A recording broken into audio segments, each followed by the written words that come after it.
लोकसभा चुनाव के मद्देनजर तमाम विपक्षी पार्टियों ने रैली, प्रचार प्रसार, बैठकें करना लगातार शुरू कर दिया है।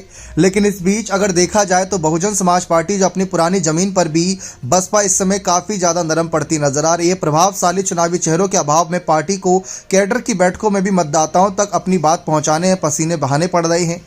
बामसेफ कैडर कार्यकर्ताओं, अनुसूचित जाति और युवाओं के वर्ग में पेट जमाए रखने को पार्टी के पदाधिकारी एड़ी चोटी का जोर लगाए हैं, तो मूल संदेश पूर्व मुख्यमंत्री मायावती को प्रधानमंत्री बनाने का ही है। इसी बहाने बसपाई उपजाऊ जमीन भी तलाश रहे हैं। जी हां, आप सभी को बता दें कि बसपा की गांव-गांव के अलावा शहरी कैडर की बैठकें महीनों से जारी है।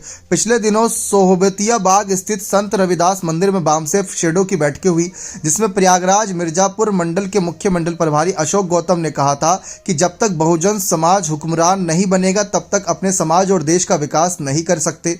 कहा था कि 2007 में जिस तरह से दमदार चुनाव लड़ा था वैसे ही तस्वीर आगामी लोकसभा चुनाव में बनाना है। उधर ग्रामीण क्षेत्रों में हो रही कैडर की बैठकें मायावती को प्रधानमंत्री बनाने पर जोर दे रही है। नेताओं की ये जोर आजमाइश वर्तमान में केवल अपनी जमीन बनाने के लिए है, क्योंकि 2012 के बाद चुनावों में प्रदर्शन लचर ही होता गया। प्रदेश में अपने शासनकाल में बसपा केवल फूलपुर से कपिल मुनि करवरिया को लोकसभा चुनाव जिता पाई थी। उसके बाद से पार्टी को निराशा का ही सामना करना पड़ा।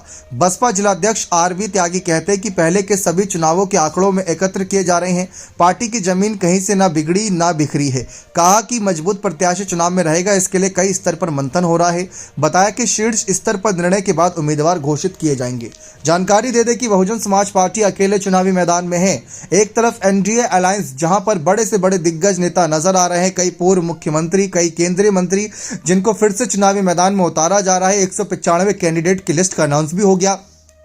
तो दूसरी तरफ राहुल, अखिलेश, तेजस्वी, लालू सब एक मंच पर आते नजर आ रहे हैं। इससे माहौल पूरी तरीके से बदला जा रहा है। लेकिन मायावती अकेले खड़ी नजर आ रही हैं।